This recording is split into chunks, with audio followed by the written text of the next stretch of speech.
안녕하세요. 여러분 지금 잘 지내고 계시죠? 네, 우리 이번 주는 또 다른 미병의 방법을 공부해 보도록 하겠습니다. 우리의 이번 주 수업은 그 심리주의 미병의 방법이고요.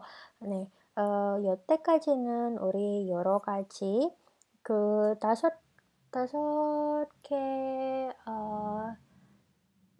다섯 개들 중에 우리 세 개를 공부했고, 그리고 이번 주는 그 네 번째 문학 연구 방법을 공부해 보도록 하겠습니다. 그것은 심리주의 비평의 방법이에요. 우리 처음 수업 때는 조금 심리주의 비평의 방법을 진짜 조금 얘기했지만, 이번 수업은 여러분들에게 좀 더 자세히 그 심리주의 비평의 방법이 뭔지 조금 더 자세히 알려보도록 ha겠습니다. Jadi, kita sampai saat ini sudah belajar sekitar 3 dari 5 teori pendekatan kritik sastra. Yang pertama itu sudah ada belajar mengenai Yoksajui, 그리고 형식주의, dan selanjutnya Shinhwa주의, 비평의 방법. Itu kita sudah belajar, dan yang saat ini di materi kali ini adalah 심리주의 비평의 방법. Di materi awal ketika kita baru masuk di kelas, kita sudah sedikit membicarakan mengenai 심리주의 비평의 방법, atau dalam bahasa Inggrisnya disebut juga dengan psychological literary criticism. Dan apa teori yang berkaitan sebenarnya sedikit sudah kita bahas, tapi untuk di materi minggu ini kita akan lebih membicarakan sedikit lebih detail mengenai 심리주의 비평의 방법. 오케이. 자, 그러면 여러분들이 알다시피 심리주의 비평의 방법은, 그 심리라는 것은 artinya adalah 심리 itu artinya sendiri adalah psikologi yang berhubungan dengan kejiwaan. Berarti kalau kita tarik kesimpulan hanya dari melihat namanya saja, 심리주의 비평의 방법, berarti ini berkaitan dengan kritik sastra mengenai psikologi atau kejiwaan, dari entah itu dari karya sastranya, atau dari penulisnya, kondisi psikologis penulisnya, atau dari kondisi psikologis si pembacanya. Jadi di bagian psikologi sastra atau psychological literary criticism ini kita tidak hanya melihat mengenai kondisi psikologis dari tokohnya saja, tapi juga kita bisa melihat bagaimana pembaca ketika membaca cerita tersebut.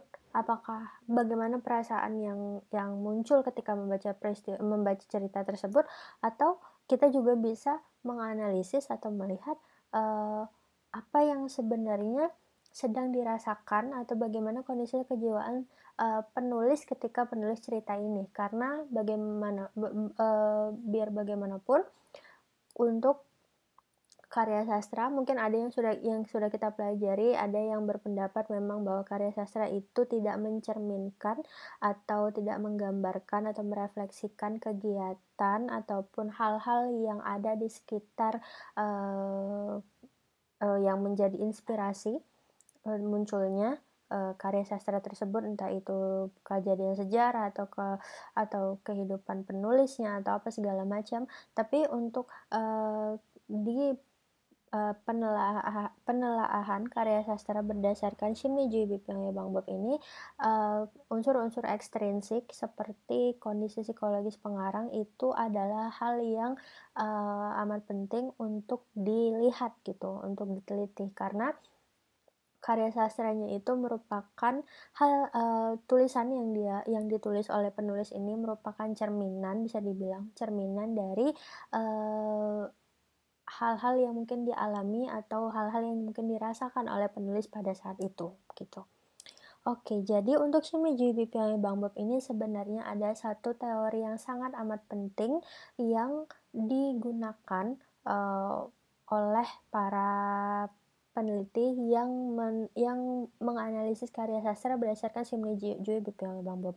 Mungkin teman-teman sudah tahu karena, sudah merangkum juga yang ada di buku yang ada dari materi yang sudah saya kirimkan, itu mengenai teori dari, Sigmund Freud. Jadi Sigmund Freud ini adalah seorang, neurologis, dan terkenal dengan teori psikoanalisis. Jadi teori mengenai, psikologi sastra ini berputar atau, eee berfokus kepada teori psikoanalisis ini yang tidak hanya digunakan sebenarnya di bidang psikologi, tapi juga bisa digunakan untuk meneliti karya sastra juga, untuk melihat bagaimana yang tadi saya bilang mengenai kondisi psikologi tokoh, pembaca, dan juga penulisnya.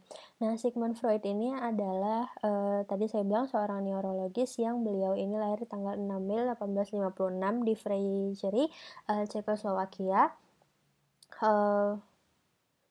Ya, Cekoslovakia, saya typo ini, jadi ya di Cekoslovakia dan, dia kemudian pindah ke Austria gitu. Jadi, beliau ini adalah seorang bisa dibilang seorang yang sangat, berperan penting dalam penciptaan, teori psikoanalisis yang berhubungan dengan, ketidaksadaran dalam diri manusia. Nah, jadi teori analisis ini apa? Jadi teori psikoanalisis ini adalah, bisa dibilang teorinya sendiri itu, untuk, di dalam, eee, pendekatan kritik sastra ia mengacu kepada prinsip psikoanalisis itu sendiri yang dikembangkan oleh Sigmund Freud, dan pendekatan kritik sastra ini muncul untuk menganalisis kondisi psikologis tokoh yang ada di dalam sebuah karya sastra gitu sebenarnya. Dan tokoh fiksional ini secara tidak langsung memiliki muatan kejiwaan yang merefleksikan perilaku yang ada di masyarakat. Jadi, bisa dibilang, dengan adanya teori psikoanalisis ini dan kita bisa melihat bagaimana tokoh fiksional yang ada di dalam cerita tersebut itu memiliki, kondisi kejiwaan yang bisa saja merefleksikan perilaku yang ada di masyarakat.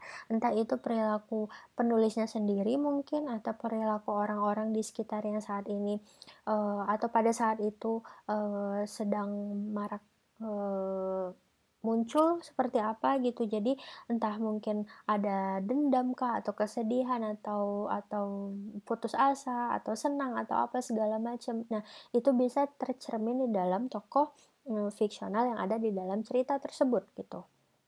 Nah, kemudian psikoanalisis ini apa? Jadi, sebenarnya teori psikoanalisis ini berkaitan dengan ketidaksadaran atau unconsciousness. Jadi, Freud percaya bahwa eee, di dalam alam bawah sadar manusia itu sendiri sebenarnya memiliki pengaruh yang kuat terhadap alam sadar pikiran manusia.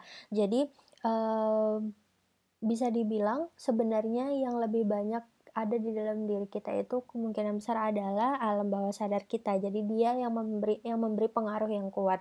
Nah, jadi karena alam bawah sadar kita ini memiliki hal-hal yang sangat banyak, yang mungkin kita tidak sadari karena itu benar-benar berada di alam bawah bawah sadar kita.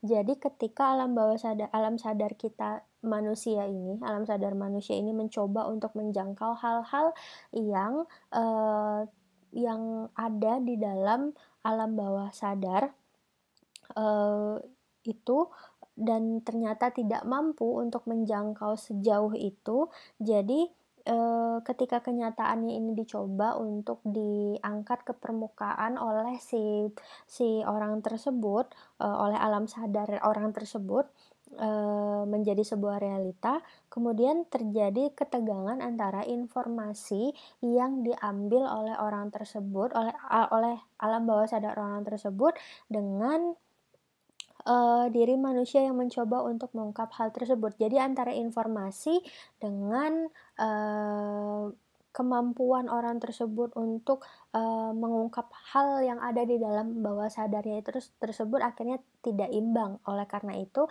karena terjadi ketegangan tersebut, makanya bisa orang menjadi, mengalami gangguan jiwa gitu atau gangguan mental gitu.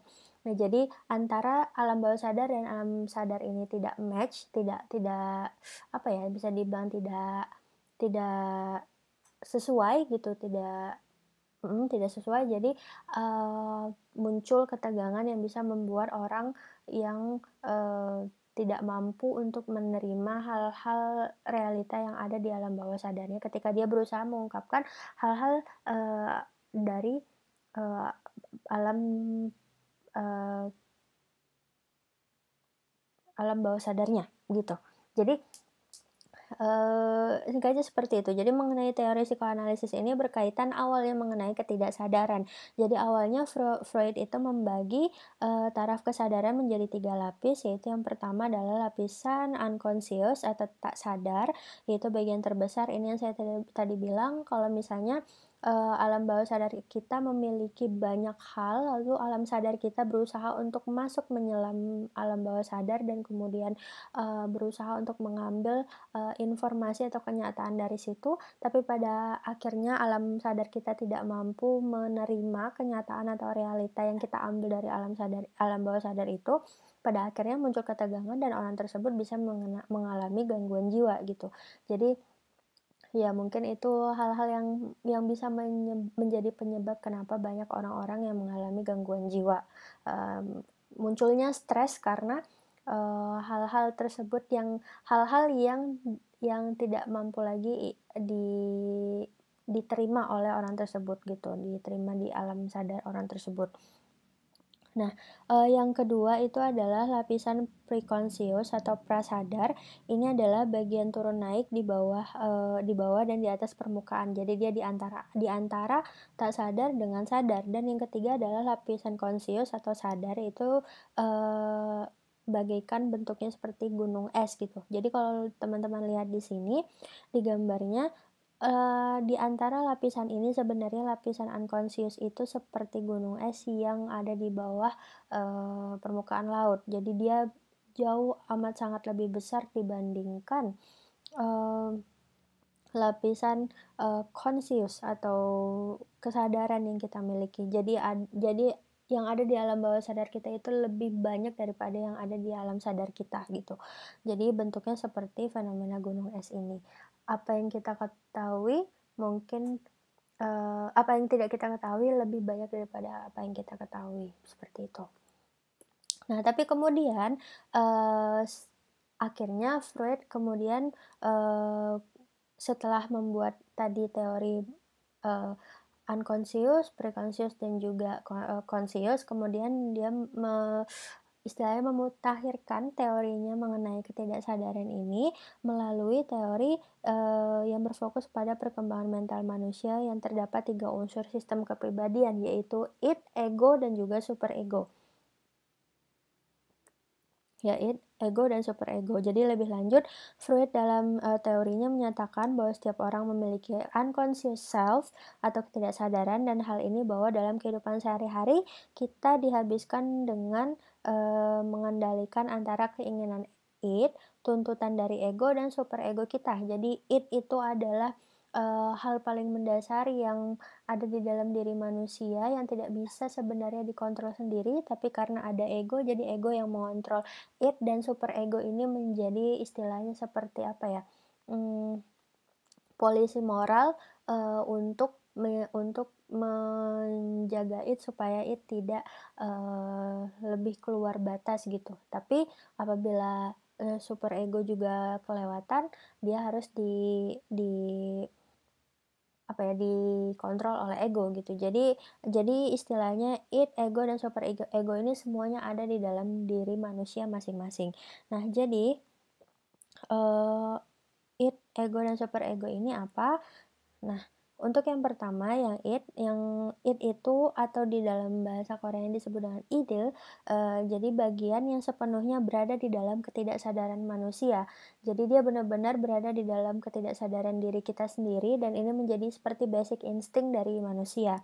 Mmm, jadi berisi cadangan energi, insting, libido, dan juga menjadi penggerak utama tingkah laku manusia.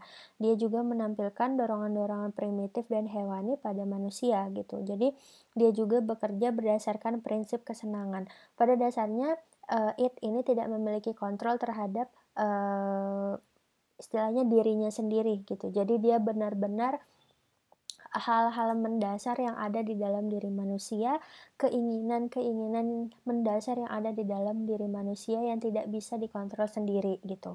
Jadi energi awal yang terdapat dalam diri manusia yang selalu menuntut untuk dipenuhi atau disalurkan. Jadi bagaimanapun caranya, jika it ini tidak dikontrol maka dia harus selalu dipenuhi terus gitu. Nah, energi ini disebut dengan prinsip kesenangan atau pleasure principle atau dalam bahasa Korea disebut dengan kwerak woli. Jadi semuanya yang ada di dalam it ini berfungsi untuk senang-senang untuk kesenangan orang tersebut gitu. Nah, it juga tidak memiliki nilai etika moral, lalu dia juga irasional serta selalu serta selalu memikirkan diri sendiri. Dan it hanya berusaha untuk mencapai kesenangan dan kepuasan atau menyerah kepada realitas ego. Jadi it ini seperti yang tadi sudah saya sampaikan, it ini bekerja berdasarkan prinsip kesenangan atau pleasure principle. Jadi dia tidak memiliki istilahnya tidak memiliki, batasan atau kontrol terhadap dirinya sendiri sehingga semua semua hal itu harus dipenuhi, harus didapatkan gitu. Makanya dia termasuk dalam insting-insting, atau, kebutuhan dasar dari manusia gitu. Jadi, itu it. Nah ini dia berada di bagian ketidaksadaran manusia. Nah, tapi berbeda dengan ego, jadi berbeda dengan it. Nah, ego atau disebut juga dengan jaa, mungkin kalau kalian tahu jaa itu artinya self di dalam bahasa Korea. Jadi ego atau jaa ini sebenarnya berkembang dari it sebagai bentuk respon terhadap realitas. Jadi dia ini istilahnya seperti polisinya untuk it gitu, yang selalu melihat dulu misalnya kalau it itu ingin sesuatu, memiliki suatu keinginan yang harus dipenuhi, tapi ego ini atau jaa dia melihat realitanya seperti apa. Nah, dia bersifat sadar dan rasional, jadi dia membuat, ego ini yang membuat manusia akhirnya berpikir gitu, "Oh, kalau saya memiliki keinginan seperti ini, tapi saya tidak mampu untuk melakukannya, maka saya harus melakukan apa supaya saya tidak tidak terlalu kecewa ketika saya tidak bisa mendapatkan hal tersebut gitu." Dan selanjutnya, keinginan-keinginan it tidak selalu dapat dipenuhi, oleh karena itu ego yang bermain peran. Contohnya mungkin kalau misalnya dari it ini ada keinginan misalnya, mmm, sekarang aja misalnya misalnya, dalam kondisi saat ini dengan pandemi COVID-19 saat ini, keinginan kalian mungkin ada yang, "Aduh saya pengen sekali belanja, atau shopping ke mall," gitu. Tapi di tengah-tengah pandemi ini. Nah, it itu keinginan-keinginan untuk pergi belanja ataupun keinginan untuk pergi makan di luar dengan teman-teman atau bertemu teman-teman, itu sebenarnya kan harus dipenuhi gitu, ada keinginan untuk itu harus dipenuhi gitu, kalau nggak dipenuhi mungkin bisa, bisa kesal atau bisa sebel atau segala macam gitu. Tapi ego yang ada di dalam, di dalam diri yang bersifat sadar dan rasional ini kemudian, bermain peran dengan memberitahu bahwa "Hei, sekarang ini sedang ada pandemi COVID-19. Kalau kita pergi ke mall atau entah itu berbelanja atau makan di luar, kita bisa, berpotensi terkena, atau tertular virus COVID-19," gitu. Jadi, lebih baik jangan keluar dulu, tunggu saja setelah COVID-19-nya mereda dan kita bisa beraktivitas di luar lagi. Jadi, eee, egonya itu berperan sebagai polisi di situ untuk atau polisi atau pihak yang menahan supaya id itu me tidak keluar batas gitu. Jadi ego memastikan, bahwa dorongan dari id dapat dinyatakan dalam cara yang dapat diterima di dunia nyata. Jadi bukan berarti, keinginan yang ada di dalam id itu tidak bisa dipenuhi, tapi lebih baik ditunda gitu. Gimana caranya supaya keinginan id itu bisa ditunda dan pemenuhannya bisa dilakukan di lain kali, di lain kesempatan atau di lain waktu. Nah, ego ini mengatur hubungan timbal balik antara seseorang dengan dunia. Jadi bagaimana seseorang itu hubungannya dengan, dunia gitu. Dan ego bekerja berdasarkan prinsip kenyataan atau reality principle atau dalam, bahasa Koreanya disebut dengan Hyunsil Woli. Nah, jika ego mengalah pada kekuatan id atau super ego, maka akan terjadi ketidakseimbangan dan keharmonisan. Jadi istilahnya antara id, ego, dan super ego atau id, jaa, dan chojaa ini, ego itu atau jaa adalah penyeimbang di antara keduanya. Jadi, tiga-tiganya sebenarnya harus sama-sama selaras supaya manusia itu bisa hidup dengan, keadaan atau mental state yang bagus gitu. Jadi ego bertugas mengontrol pemenuhan keinginan id. Jadi itu yang saya bilang tadi, ego itu bertugas sebagai polisinya id gitu. Jadi menjaga ketentraman id, supaya diri manusia tidak kalah, dengan keinginan-keinginan atau hasrat-hasrat yang, harus selalu dipenuhi, tapi pada akhirnya nanti bisa merugikan diri dia sendiri. Nah, itu yang tadi ego, lalu yang selanjutnya adalah super ego. Kalau yang tadi yang id itu berdasarkan prinsip realitas dan dia juga melihat, sesuatu berdasarkan realita. Nah, kalau super ego ini adalah muncul, akibat persentuhan dengan manusia lain. Jadi dia melihat bagaimana, aspek sosial itu memberikan pengaruh terhadap, mmm, diri, manusia yang lain gitu. Jadi dia juga mengontrol id, tapi bukan mengontrol id dari segi realitas, tapi lebih kepada nilai-nilai moralitas masyarakat. Jadi super ego selalu menginginkan kesempurnaan karena ia bekerja berdasarkan prinsip idealitas atau idealitas prinsipal. Jadi bagi super ego yang benar itu adalah bentuk, sesuatu yang ideal dalam kehidupan masyarakat itu seperti apa. Misalnya entah itu berdasarkan, mmm, nilai-nilai agama atau misalnya nilai-nilai, kepatuhan terhadap orang tua dan hal-hal yang, menjadi, nilai-nilai moral yang dijunjung tinggi oleh masyarakat. Nah, super ego itu berjalan atau bekerja berdasarkan prinsip-prinsip idealitas moral tersebut. Nah, super ego ini merupakan kekuatan moralitas dalam diri manusia. Jadi artinya kalau yang tadi ego itu melihat realitas, kalau super ego itu kita mendapatkan, nilai-nilai moralitas yang kemudian nilai moralitas itu bisa mengontrol diri kita, mengontrol id di dalam diri kita supaya pemenuhan-pemenuhannya itu tidak menjadi, salah tempat atau tidak menjadi bahkan merugikan diri kita sendiri. Nah, ia dipelihara oleh kebudayaan dan juga peran orang tua yang mengajarkan kesolehan atau hal mana yang baik dan buruk gitu. Jadi berhubungan dengan, nilai-nilai baik dalam diri manusia dan juga nilai-nilai, kesopanan dan juga nilai moralitas, seperti itu.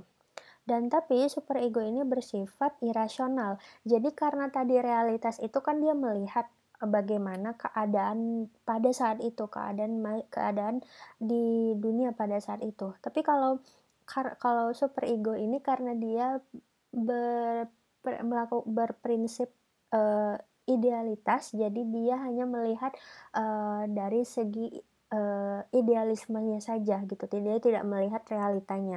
Jadi dia hanya menjunjung tinggi idealismenya, makanya mungkin kalau ada suatu saat kita sebagai manusia, walaupun kita punya nilai moralitas tertentu, tapi ada saatnya kita juga harus menyesuaikan kehidupan kita sebagai, manusia di dunia nyata atau di dunia realnya gitu. Ada hal yang mungkin bisa dilakukan dan tidak bisa dilakukan dari nilai moralitas tersebut. Nah, tapi untuk super ego ini dia tidak melihat realitas tersebut dan dia hanya menjunjung tinggi nilai moralitasnya saja. Makanya dia bersifat irasional. Nah, jadi super ego itu hanya bisa menghukum secara moral, istilahnya misalnya kita melakukan sesuatu yang buruk, ada keinginan dalam diri untuk melakukan sesuatu yang bertentangan dengan nilai moral. Nah, jadi nilai moral dari super ego yang sudah kita dapatkan inilah yang membatasi kita untuk jangan melakukan hal tersebut gitu. Jangan melakukan hal-hal yang melanggar moral, atau nilai sosial yang ada di dalam masyarakat. Jadi super ego ini, istilahnya sebagai polisi moral dari kehidupan, seorang manusia gitu.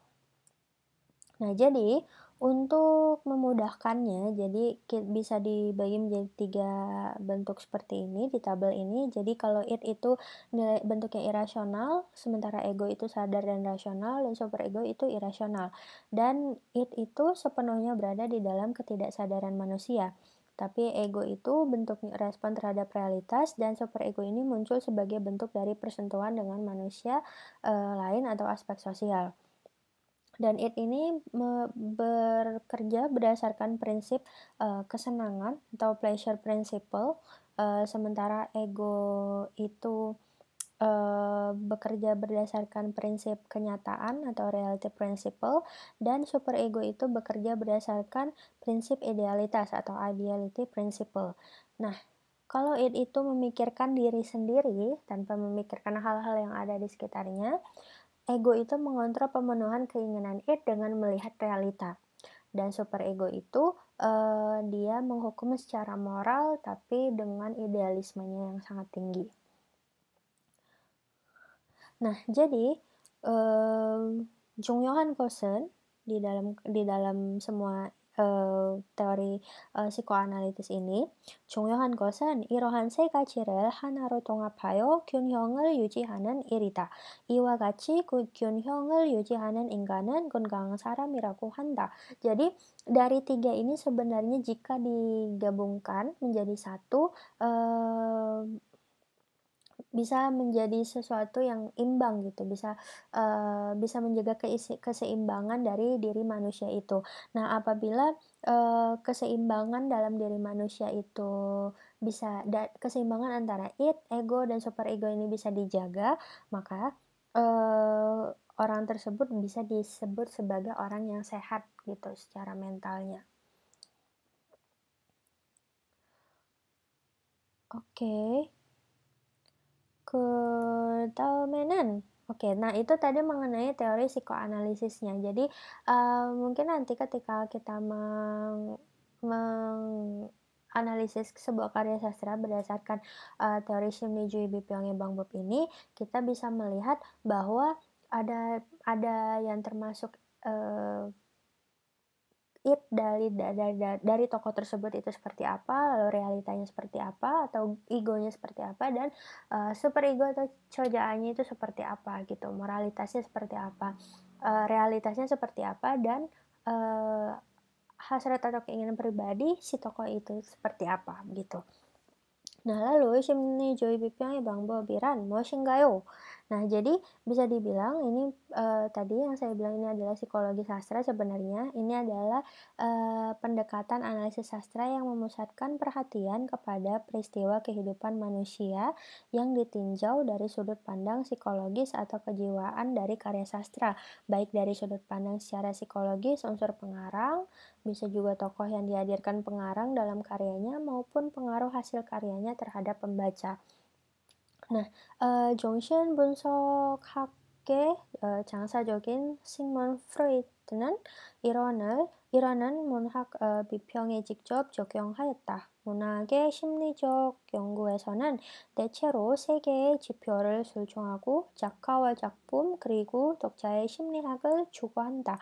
Jadi di dalam Simnijui Bipyongye Bangbop ini, sementara tadi kita sudah melihat mengenai teori psikoanalitisnya, ada 3 hal yang penting untuk diteliti di dalam Simnijui Bipyongye Bangbop itu. Yang pertama tadi adalah mmm sudut pandang psikologis unsur pengarangnya, kemudian tokoh yang dihadirkan pengarang dalam karyanya, dan juga pengaruh hasil karyanya terhadap pembacanya. Jadi bagaimana penulis kondisi psikologis pengarang ketika menulis, tulisan tersebut, lalu bagaimana tokoh tersebut digambarkan, keadaan psikologisnya, ataupun jika tidak secara, gamblang digambarkan atau diceritakan, kita sebagai pembacanya bisa melihat atau bisa, menganalisis bahwa tokoh tersebut, keadaan psikologisnya seperti apa, dan pengaruh hasil karya tersebut ketika kita membaca karya tersebut apa yang kita rasakan. Apakah kita bisa merasakan hal yang sama kah seperti yang dirasakan oleh, si tokohnya, tokoh tersebut, atau apakah kita memiliki pemikiran yang berbeda, apakah kita memiliki, eee perasaan yang lain lagi gitu. Jadi ini tergantung bagaimana kita, eee, menelaah atau melihat karya sastra tersebut.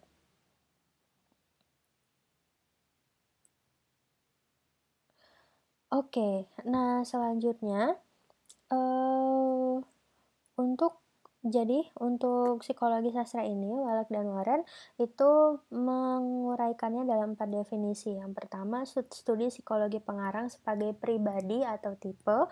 Lalu yang kedua itu studi proses kreatif. Dan yang ketiga, studi tipe dan hukum-hukum psikologi yang diterapkan pada karya sastra.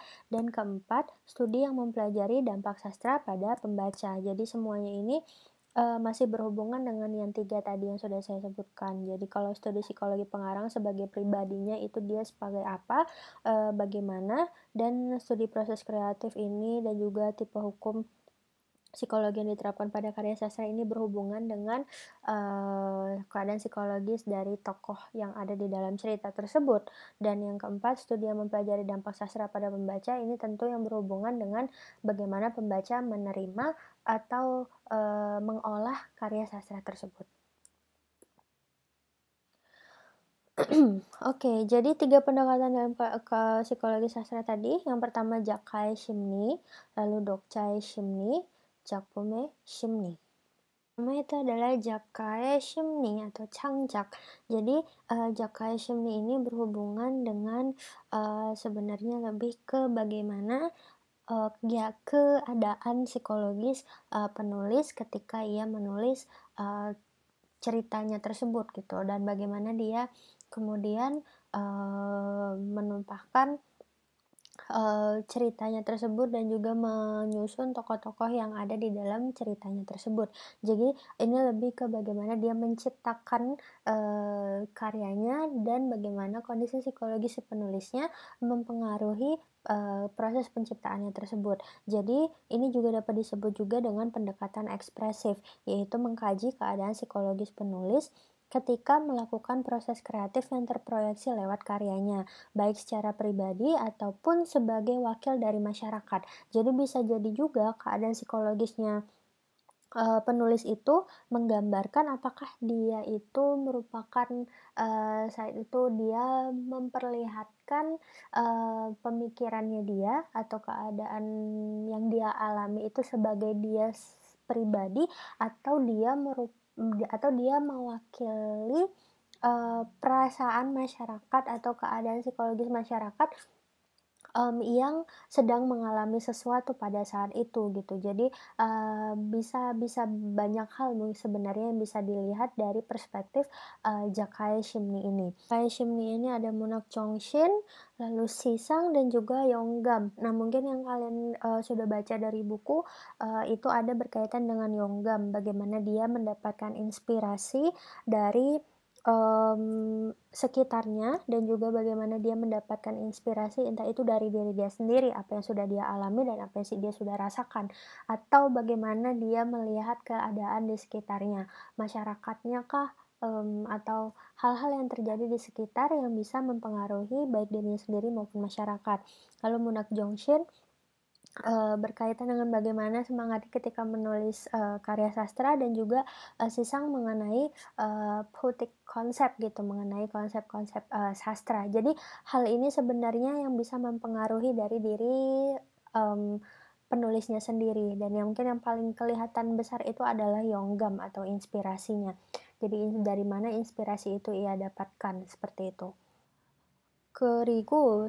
Selanjutnya itu adalah Dokjae Shimni atau Suyong. Jadi Dokjae Shimni ini adalah berkaitan dengan kondisi psikologis dari, pembaca. Ya, pembaca. Dari pembacanya itu seperti apa. Jadi disebut juga dengan pendekatan reseptif pragmatik, yaitu mengkaji aspek psikologis pembaca sebagai penikmat karya sastra yang terbentuk dari pengaruh karya yang dibacanya serta proses resepsi atau penerimaan pembaca dalam menikmati karya sastra tersebut. Jadi ini berkaitan dengan bagaimana pembaca menerima karya sastra tersebut atau mengolah karya sastra tersebut setelah dia membacanya. Jadi contohnya misalnya ketika, mmm, seseorang membaca sebuah cerita, yang sebuah cerita horor gitu. Jadi ketika dia membaca cerita horor tersebut, apa yang kemudian dia rasakan dari situ? Apakah, ketika dia membaca cerita tersebut, apakah dia merasa takut? Apakah setelah itu dia kemudian merasa cemas? Atau kemudian atau malah dia mungkin biasa saja, atau dia mungkin malah merasa, "Oh ya udah, itu bukan apa-apa," gitu. Jadi ini berkaitan dengan bagaimana pembaca mmm, menerima karya sastra tersebut atau mengolah karya sastra tersebut setelah dia membacanya. Jadi Dokjai Shimni atau sungai ini berhubungan dengan Chongso, Kamdong. Kamdong bagaimana perasaannya, emosinya ketika membaca karya sastra tersebut. Mungkin kalau dia membaca karya sastra mengenai, mungkin, mengenai puisi yang berhubungan atau bertemakan, perasaan cinta, mungkin, dia akan bisa merasakan bahwa, "Oh, saya bisa merasakan bahwa ini adalah sebuah puisi mengenai, kerinduan seseorang terhadap, orang yang dia cintai, tapi dia sudah tidak pernah bertemu lagi setelah sekian lama," gitu. Jadi jadi kita bisa merasakan, apa yang tertulis di situ gitu. Jadi tidak mesti harus digambarkan dan secara gamblang, tapi dengan bisa, mengikuti alur ceritanya atau bisa memahami puisinya, jadi bisa mendapatkan emosi yang, entah itu bahkan bisa membuat seseorang itu sampai menangis atau mungkin bisa sangat tertawa atau berbagai macam emosi yang, yang dipengaruhi oleh karya tersebut, gitu. 그리고 그다음에는 작품의 심리 atau neong. Nah, ini berkaitan dengan, kondisi psikologis dari cerita tersebut. Maksudnya dari cerita tersebut adalah dari tokohnya, dari tokoh, yang digambarkan oleh si penulis di situ, gitu. Jadi disebut juga dengan pendekatan tekstual, yaitu mengkaji aspek psikologis tokoh dalam karya sastra. Jadi analisis unsur intrinsik digunakan, untuk mengeksplorasi penokohan dan perwatakan untuk melihat perasaan dan kondisi psikologis yang dialami oleh tokoh. Jadi kita bisa melihat dari sini, yang paling penting untuk Jakpum ini adalah kondisi psikologis si tokoh yang digambarkan. Contohnya, ada salah satu novel Korea yang bercerita tentang bunuh diri gitu. Dia itu, eee, kalau tidak salah itu bercerita tentang bagaimana seseorang itu berusaha untuk, si tokohnya itu berusaha eee, untuk melakukan percobaan bunuh diri berkali-kali karena masalah tuntutan kehidupan sosial dan segala macamnya. Jadi di situ bisa dilihat bahwa tokoh tersebut kenapa dia melakukan kegiatan bunuh diri, kenapa ia memutuskan untuk mencoba, bunuh diri, ya mungkin karena dia memiliki masalah-masalah yang membuat dia stres dan membuat dia tidak sanggup untuk melakukan, untuk melanjutkan hidup sebagaimana mestinya, begitu. Jadi unsur intrinsik di sini kita bisa melihat dari, dari tokohnya tersebut, kondisi psikologisnya yaitu songkyoknya atau sifatnya seperti apa, dan donggi atau motif dari cerita tersebut gitu. Motif dari tokoh tersebut, kenapa dia, melakukan, Misalnya tadi yang cerita bunuh diri, kenapa dia melakukan bunuh diri gitu. Jadi, ini sebenarnya berkaitan dengan kembali lagi unsur intrinsik dari cerita, tersebut. Nah, jadi 3 hal ini yang tadi saya sebutkan mulai dari, Jakai Shimni, kemudian, mmm, Dokjai Shimni dan juga Jakpume Shimni ini adalah 3 hal yang paling penting sebenarnya ketika kita, menganalisis sebuah karya sastra terutama untuk psikologi sastra ini lebih ke cerita, pendek ataupun juga novel gitu dan pion sosol ataupun jampion sosol, yang ada tokoh dan penokohannya di situ. Jadi, 3 hal ini adalah hal penting yang kemudian ketika psikologi sastra ini kita gunakan untuk menganalisis karya sastra, kita juga bisa melihat bagaimana penerapan, teori, psikoanalitis dari, Sigmund Freud itu, yang memiliki, teori mengenai id, kemudian ego dan superego ini bisa dilihat atau tercermin di dalam, cerita, tersebut gitu. Jadi psikologi sastra atau misalnya Simnijui Bipyongye Bangbop ini, dia tidak hanya melihat dari sisi, intrinsiknya saja, tapi dia juga melihat sisi ekstrinsiknya. Sisi ekstrinsik yang peran di sini berarti adalah kondisi psikologis para, penulis, pembaca, dan juga dari tokoh tersebut. Oke, Cakromeon. Oke, itu adalah pembahasan mengenai, Shimni Jui Bipyongnya Bang Bob. Untuk minggu depan kita akan, membahas mengenai, contoh dari karya sastra yang bisa dilihat dari kacamata Shimni Jui Bipyongnya Bang Bob. Nanti untuk karya sastranya seperti apa, saya akan upload eee, di Google Classroom, jadi kalian bisa baca dulu itu karya sastranya seperti apa dan minggu depan akan kita bahas, di video selanjutnya. 그럼 우리 수업은 여기까지 하고요. 그럼 다음 주에 만나요.